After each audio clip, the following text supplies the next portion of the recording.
আলহামদুলিল্লাহ আমরা দ্বিপদী বিস্তৃতির বহুপদী সমাপ্তি সূচকে এমসিকিউ করতেছি। ঠিক আছে, আজকে একটা এমসিকিউ বিশ্লেষণ করব। এটা বোর্ডে দুইবার আসছে। এমসিকিউটা হলো 2x + 1/x = 6। এটা হলো প্রশ্নটা। আমার বলতেছে যে এর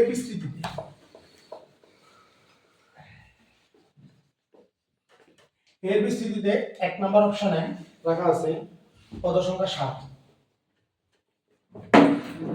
সংখ্যা 7। 2 নম্বরে লেখা আছে চতুর্থ পদ হলো x মুক্ত পদ। চতুর্থ পদ হলো x মুক্ত পদ। তৃতীয়ত বলা আছে x মুক্ত পদের মান 160।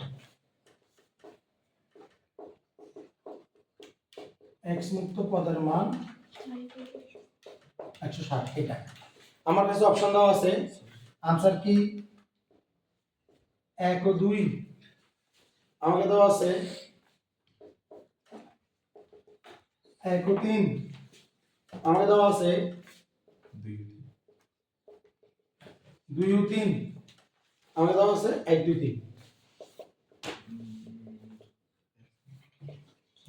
এই চারটা। এটা বোর্ডে আসছে রাজশাহী বোর্ড 17 সাল এবং 25 সাল।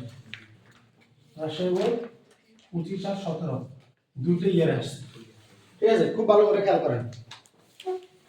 আমি যদি এই এমসিকিউ গুলা আমি যদি তোদেরকে 5টা করে দিই, তোরা দেখবি যে কোনো না কোনো ভাবে যে রকমই প্রশ্ন করা হোক আমাদের হায়ার ম্যাথে দ্বিপদী বিস্তৃতি যে কোনো এমসিকিউ একদম ইজিলি করা যাবে ইনশাআল্লাহ।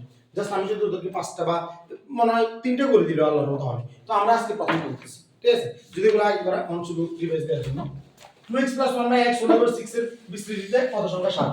আমার এখানে পাওয়ার যত হবে পদ সংখ্যা তার থেকে এক বেশি, তোমরা জানি।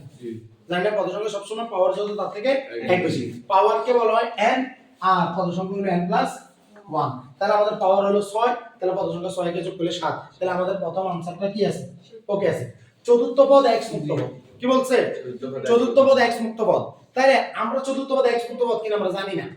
আমরা জানি? আমরা জানি না। কোথায় আপনাদের নজর? ইসাদ কি হইছে তোমার?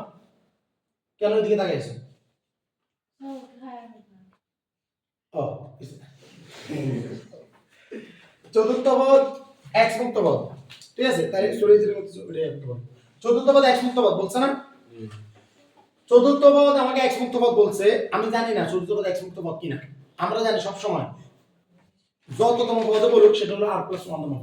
সেটা কি পদ? r + 1 তম পদ। যে কোন পদ কি পদ? r + 1 তম পদ। দ্বিপদী বিস্তৃতিতে যে কোন পদ কি পদ? r + 1 তম পদ। তাহলে আমারে যদি বলে যে x মুক্ত পদ, এটা যদি বলে তাহলে আমাদের বলতে হবে মুক্ত পদ। আমাকে পদ কথাটা বলছে মানে হলো সেটা r + 1 শব্দটাকে দাওয়াত করছি। কথা বোঝা যাচ্ছে? দ্বিপদী বিস্তৃতিতে যে কোন পদ হলো r + 1 তম পদ। সেটা মুক্ত পদ, বর্জিত পদ, মুক্ত পদ বা মধ্য পদ, যে কোন পদ সেটা কি পদ? r + 1 তম পদ। দ্বারাটার তৃতীয়তম পদ, এই বিস্তৃতিতে তৃতীয়তম পদ r + 1 তম পদ। তাহলে r + 1 তম পদ মানে হলো আমাদের x মুক্ত পদ। r + 1 তম পদ মানে কি?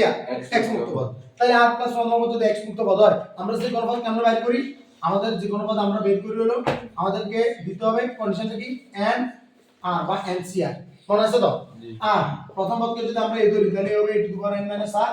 আর আমরা যদি এর পরটাকে b ধরি, অর্থাৎ আমরা যদি স্ট্রাকচারটা এরকম থাকে a + b whole to the power n, a + b whole to the power n এর বিস্তৃতিতে যে কোন r + 1 তম পদের জন্য পদটা হবে এটা b to the power r, nr বা ncr a to the power n - r b to the power. এটা না? তাহলে আমার এখানে যে এটা আছে আমার তো r + 1 তম পদ দরকার। তাহলে আমার এখানে এই কত? আমার প্রথমে লিখতে হবে যে 6 r, 6 কত? r। আর এরপর আমার কি দিতে হবে? এরপর দিতে হবে আমার a to the power n - r, এই কত? 2x। তাহলে 2x whole to the power কত? 6 - r। 2x whole to the power কত? 6 - r। তারপর আমাদের কি দিতে হবে? আমাদের দিতে হবে b কত? 1/x। 1/x কে আমরা x ইনভার্স 1 বলবো। 1/x কে আমরা কি বলবো? 1/x কি বলবো? x inverse 1 whole to the power কত? r। Whole to the power কত? r। মাথায় রাখতে হবে যে ভাই এগুলো অনেক কঠিন মনে হবে, প্রথমে অনেক জটিল মনে হবে এমসিকিউর ক্ষেত্রে, কিন্তু তুই তো কয়েকটা একটা দুটো করবি, তুই অনেকগুলো করবি, এরপর দেখবি যে হাত চলে আসবে, ইজিলি তুই এটা চিন্তা করতে পারবি। তাহলে 6 আর যেটা আছে ওটা তেমনি থাকুক। এটা হলো এটা আমি সামনে থাকুক। আমার এটা মূলত কত? 2 টু দি পাওয়ার 6 - r আর x টু দি পাওয়ার কত? 6 - r। এটা 2 এর উপরে পাওয়ার x এর উপরে পাওয়ার না, আচ্ছা যদি a স্কয়ার হতো কি যদি 3 হতো বা কিউব হতো তাহলে আমি কি বললাম 2 কিউব আর x কিউব বলতে আমরা আলাদা করি কথা বোঝা যাচ্ছে তার পাওয়ার 6 মাইনাস আর এটাকে আলাদা করে দিয়েছি আর এটা কত x টু দি পাওয়ার কত আর একটা আমরা জানি না a to the power n m থাকলে এটাকে a to the power mn বলে জানি কি না এই দুটো গুণ না এই পাওয়ার দুটোটা গুণ তাহলে আমার এখানে আর একটা মাইনাস 1 এর সাথে গুণ হলে x টু দি পাওয়ার কত হবে মাইনাস r হবে মাইনাস হবে আর হবে না তাহলে আমাদের যে x এই জিনিসটা আছে এই জিনিসটা এখন কি হবে গুণের বেলায় শক্তি যোগ না গুণের বেলায় কি শক্তি যোগ তাহলে এটা আমাদের কত হওয়ার কথা x to the power 6 minus r আবার কত যোগ মাইনাস r যোগ কত মাইনাস r তো প্লাস মাইনাস মাইনাস না তাহলে এই কি প্লাস মাইনাস আর দিমু না শুধু মাইনাস আর লিখে রাখলাম শুধু মাইনাস আর লিখে রাখলাম তাহলে এইটা কত হবে 6 মাইনাস r মাইনাস r তাহলে এটা কত মাইনাস 2 r না এটা কত হবে x to the power 6 r 2টা তার মানে কত মাইনাস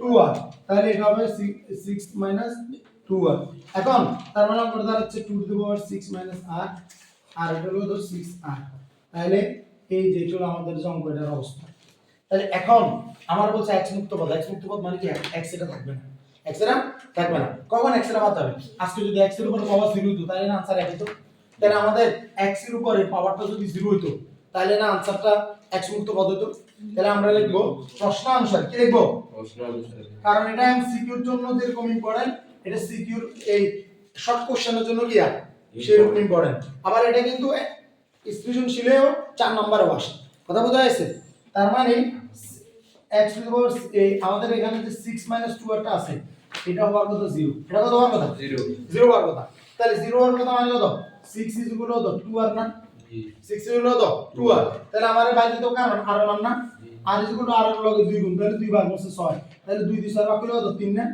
কত 3 আর এর মান 3 আমরা তো বলছিলাম r প্লাস 1 তম পদ হলো x মুক্ত পদ বলছিলাম না তাহলে আর এর মান 3 মানে r প্লাস 1 তম পদ তো r এর মান 3 মানে 3 যোগ 1 তম পদ মানে কত চতুর্থ পদ না তাহলে এক চতুর্থ পদ x মুক্ত পদ কথাটা সত্য কথাটা সত্য কথাটা সত্য তাহলে চতুর্থ পদ x মুক্ত পদ কথাটা সত্য কথা বোঝা যাচ্ছে কিনা এটা ক্লিয়ার না আমার কাছে জানতে চাইছে x মুক্ত পদের মান 160 তাহলে পদের মান বাইরে হচ্ছে 160 এটা ঠিক কিনা তাহলে পদের মান কোনটা x আর বাকিটা পদের মান কে কইছি x আর বাকিটা পদের মান কোনটা পদের মান x আর বাকিটা তাহলে x আর বাকিটা কোনটা এটা না এটা তো তার মানে 6r 2 to the power 6 minus r তাহলে r মান কত হয় 3 না কত 3 তাহলে আপনারা আপনাদের এখন ক্যালকুলেটর দিবেন 6 c3 আর এখানে দেবেন 2 টু দি পাওয়ার 6 মাইনাস 3 মানে কত 6 c3 এর মান কত আসে বের করেন এটা হচ্ছে 2 কিউব ক্যালকুলেটরটা কেলে হচ্ছে আমি রীতিমতো থাপ্পড়াই দিব তোমাকে আমি আগে মারা আছে কত আসছে 20 আর 3 20 63 কত আসছে এবার পয়সা দিয়ে আছে 20 আর 2 মানে 8 মানে কত 160 তাহলে আমাদের x মুক্ত পদ মানে 160 তাহলে আমাদের आंसर হলো 2 আর 3 কত বুঝা গেছে আমাদের মধ্যে ক্লিয়ার এই অঙ্কটা এটা বাসা যা আরেকবার করব রাশিফল পুছি যাও সাধারণ ক্লিয়ার না কি বলছেন তাহলে এই যে 63 এই যে এটার মান হলো যে 6r এটা হলো তো না ওই 1 2 3 না বলে আমরা ওই 3 গো ঠিক আছে না না 3 ও আচ্ছা সরি 3টা ঠিক আছে ও কত সময় তো সাথে রেখে আনবে তাহলে आंसर হলো 1 2 आंसर 1 2 3 বুঝা গেছে না আল্লাহ মাশাআল্লাহ ক্লিয়ার ওকে